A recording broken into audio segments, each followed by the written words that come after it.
اولاد، کیا میں نے تم سے کہہ نہیں دیا تھا کہ شیطان کو نہ پوجنا، وہ تمہارا کھلا دشمن ہے، اور یہ کہ میری ہی عبادت کرنا یہی سیدھا رستہ ہے؟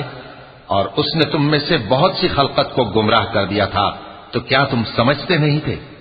یہی وہ جہنم ہے جس کے تمہیں دھمکی دی جاتی تھی، جو تم کفر کرتے رہے ہو اس کے بدلے آج اس میں داخل ہو جاؤ۔ آج ہم ان کے منہوں پر مہر لگا دیں گے، اور جو کچھ یہ کرتے رہے تھے ان کے ہاتھ ہم سے بیان کر دیں گے، اور ان کے پاؤں اس کی گواہی دیں گے۔